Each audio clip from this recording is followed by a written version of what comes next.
What's up guys, it's English Dan. So, the Pixel 4a is here. Woo, we've been waiting for this. And now it's here, I've been using it for just over a week. Has it been worth the wait?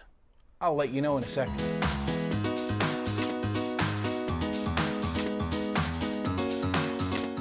Welcome back guys. So back in 2019 at Google I/O, Google unleashed the Pixel 3a series. That was their budget phone that could do almost everything their top of the line Pixel 4 could do, but at a really low cost. And we've been waiting and waiting, and a bit more waiting for the Pixel 4a to come around. I think we expected it sometime around May, June, but obviously it never happened. Anyway, it's here now. You guys can buy it on August 21st, I believe. I'll have to double check that. If I'm wrong, I'll put it in the description anyway. But either way, it's really close for you. So yeah, the Pixel 4a is now with us. And obviously it's the follow-up to the mighty 3a. So with the 4a, did Google actually get it right? So let's talk about price. I think that's really important. We need to mention that straight away because it's a killer option, or it's a killer feature of this phone. It's $349 for the Pixel 4a. Absolutely exceptional value. Straight off the bat, I want to say it's great at $349. Whew, this is one hell of a device. So when you look at this thing and you go down the spec sheet, on paper it doesn't look to be all that. It really doesn't. It doesn't read like high speed premium quality or anything. It's kind of But what Google are good at is matching their software to the hardware. You got to remember, Google are a software first company. They've said this before when it comes to launching new hardware. It's the software that's going to push phones going forward. And with the Pixel 4a, they're proving that. So let's talk about these specs. Like I say, on paper you're going to think, what? So you get the Snapdragon 730G. You get 6 gigabytes of RAM. It's the LPDDR4X RAM. You get 128 gigs of UFS 2.1 storage. That's an upgrade from last year. It used to be an eMMC storage and it was 64 gig. You get a 5.81 inch OLED display. Nothing new I suppose, but this time it is new because they've gone with the hole punch display. It makes a big difference. It's also 23 by 40 by 1080, so it's a 1080p display with a 60 Hz refresh rate. So no high refresh rate here, but that really doesn't hinder the phone in any way. The screen also supports HDR and it has a 12 megapixel f1.7 dual pixel rear camera and it has an 8 megapixel f2.0 camera. The rear camera has EIS and OIS, the selfie has EIS. It's also fixed focused. When it comes to the cameras, even though there's only one on each side, Google, as we know, are masters at making that camera work. But we'll get more onto that in a little while. So that's the boring rundown of the specs. We all know that nowadays, having the greatest specs doesn't guarantee you a really good experience. I'm looking at you, newbie, a 5G gaming phone. Talk about hindering a device. Anyway, we're not talking about that. So let's talk about the design of the Pixel 4a. From the front, for me, it's the best looking Pixel there has been. It hands down beats every Pixel, including the flagships, when it comes to looks, and that's all down to the new display. They use it's no bezels basically. It's a hole punch display, 5.8 inches. The actual phone is smaller than the Pixel 3a, but has a bigger screen, and it's because they've been able to shrink the bezels around it, like I say, and they're using this hole punch for the 8 megapixel selfie camera. Just looks really good from the front. Nothing to really complain about at all. Also, as I can say, because you've got rid of the bezels, there's no big forehead like you had on the Pixel 4 and 4 XL, and that's because there's no Project Solly in here or infrared for face unlock or anything like that, which is totally understandable, and I'd rather not have it, to be honest, and have a screen like this. Use of the entire front of the actual device, and I really like it that way. Because it's a smaller footprint, even though you are getting a decent sized screen of 5.8 inches, it's so easy to handle with one hand. It's super simple to reach up, pull down the shade, go to your quick settings. It's very, very simple. You can reach right across each side of the phone. Swiping up's no problem. It's really nice to use. It's been refreshing for me because I'm using phones that are 6.6, 6.8, 6.9 inches. This is a drastic downsize for me, and I'm actually really enjoying it. The body of the Pixel is plastic, and before you start rolling your eyes, let me roll them back at you. Let me tell you, Google have done it right here. There's ways of doing plastic. Sony, when they make something lower cost, their plastic is terrible. Google have not done that. They have gone out and they've made it, it's like a soft touch kind of plastic, and it's all one piece. There's no nasty seams in there where you can feel in between where the phone's been pressed together or anything uneven. It just feels more premium even though it is plastic. They've done a really fine job of making the Pixel 4a feel more substantial than it actually is. It's really nice to use, and I think it looks pretty good too. It does make a refreshing change from the usual glass and metal slab that just sits there that weighs very heavily. This is really lightweight because again it's made of the plastics. I'm just going to say it's probably the best feeling and one of the best looking plastic phones on the market for me. It's not glossy or shiny, it doesn't gather tons of fingerprints. You might get some smear marks sometimes, but other than that, that's about it. It's a really good looking device. Another good thing about the Pixel 4a is I've been using it without a case and have not felt the need to have to put a case on it. And that's because of the build of it. Normally you get a phone and I'm like, oh, let's cover it up and hide it in this case because it looks great, but the world's not going to see it because I'm going to wrap it up in this. The Pixel 4a, I have not had to put a case on it. I've not worried about it. Like I say, I've used it just over a week. I've not been gentle with it. It's been my main phone. My main phone I've been using in work. It's been no issues. I have no scratches on the back of this whatsoever. Like I say, you get the odd smear mark, but there's nothing smoothed down from where I've been putting the phone in and out of my pocket. It's really stood up well over this last week. So if you like to use a phone without a case, well, this is a really good option for that. Also, you can see on the back of here, we have the trusty rear mounted fingerprint sensor. So no fingerprint sensor in the screen. I know everybody seems to like the more futuristic style of under screen, under display fingerprint sensors, but this one is fast. It's fast to set up and it's fast to unlock. It reminds me of how good these fingerprint sensors used to be. I'd have no problem at all going back with a fingerprint sensor on the back of a cell phone. It feels right, it works better, I don't have as many misfires. It's just fast. Google have done the right thing here going with this. Another thing you get on the Pixel 4a is stereo speakers. The way that works is from the earpiece at the top and from the downwards firing speaker. I'll let you have a quick listen to it, see what you think. I think it's actually sounds pretty good, especially at the price point again.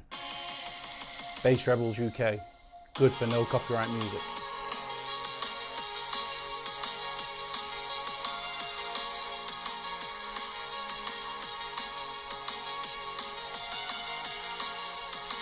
I think it sounds really well. It's not the loudest, but it's loud enough and it's clear and it has some depth to it.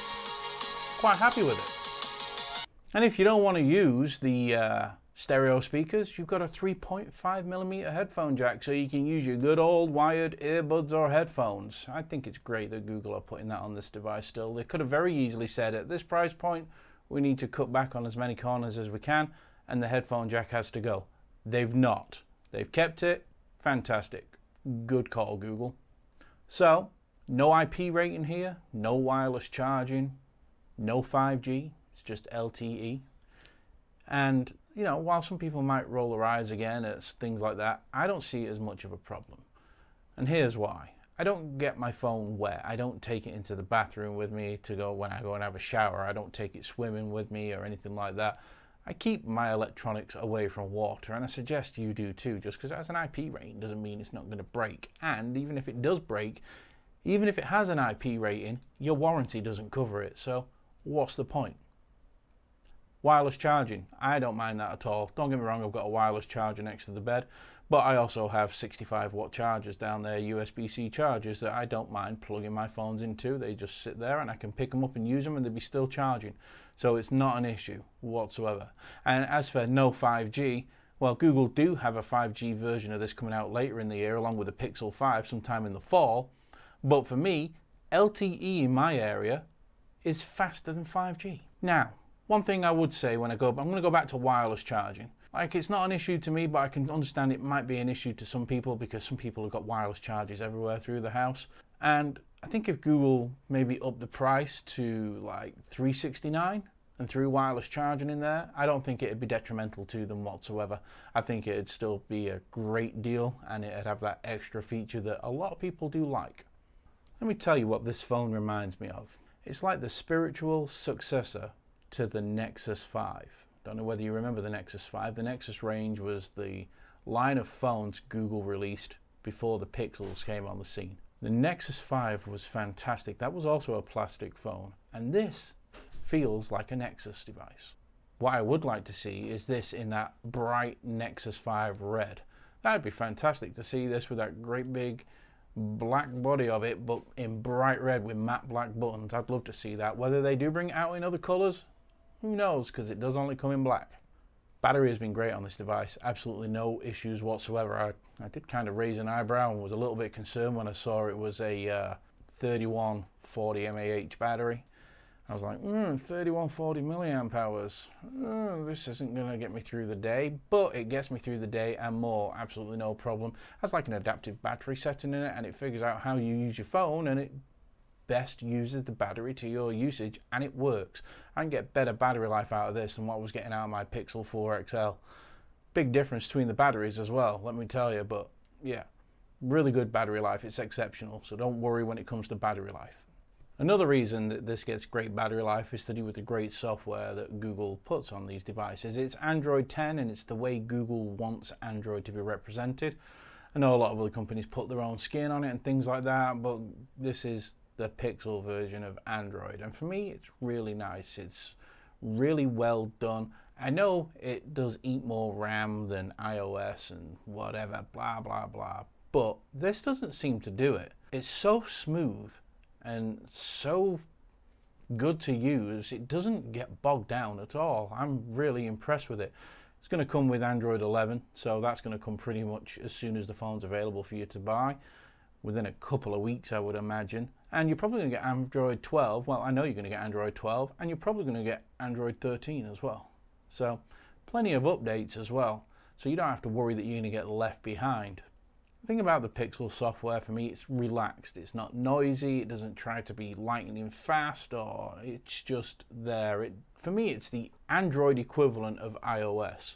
Google have made it such an easy software to use. It's such a good user interface. It just doesn't struggle whatsoever. I really do love the software on the Pixel 4a. And like I said, Google are a software company first, before anything else, and it does show, like I said, in the Pixel 4a.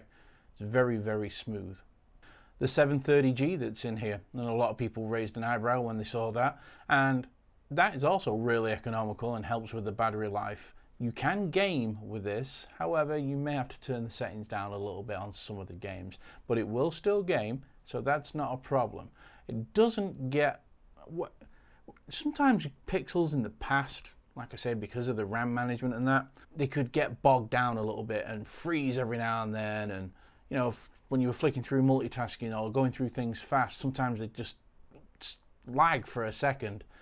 This doesn't do it at all. The 730G along with the 6GB of RAM really does help this along. Even though it's not got a high refresh rate screen, it's only 60 Hz, it really does feel super smooth and really fast. And I think a lot of that's to do with the fact that they've upgraded the storage from eMMC, which is slow, and that was what was in the 3A series, to UFS 2.1. It does make a difference, absolutely, and it feels great using it on the Pixel. You really would have to. In fact, I don't even think you could. I mean, I suppose somebody could, but I have not been able to slow this thing down. It's not come to any grinding halts or freezes or anything like that. It's just worked fluid every time. Very, very impressed with the performance out of the 730G with the 6GB RAM and the UFS storage. Very much an eye-opener to, hey, you don't need this mega fast processor to get super smooth actions on your device. That's a fact.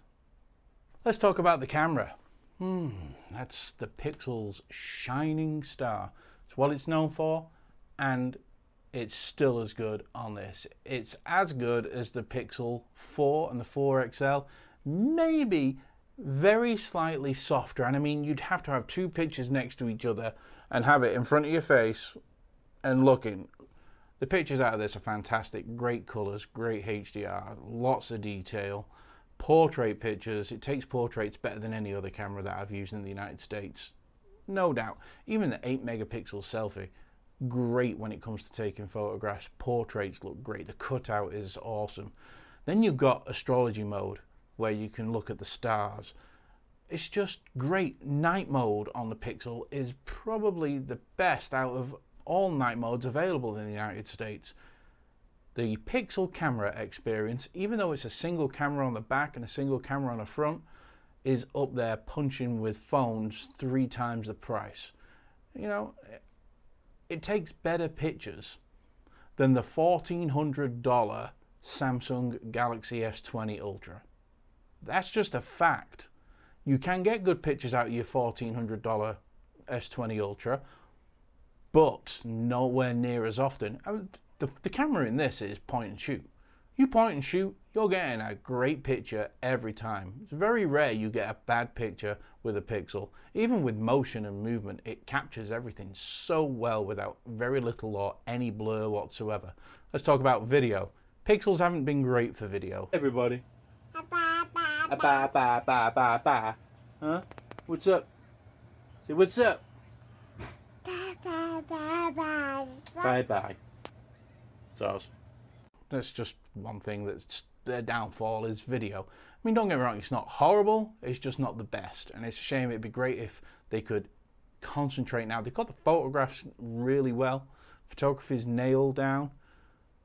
Let's concentrate on the video. You can do 4K 30 frames a second on the rear camera. You can do 1080 60, 720, and you get 240 frames per second slow motion, and 1080 at 120 frames per second. So it's quite a capable setup, but it's not going to touch the iPhone when it comes to video capabilities.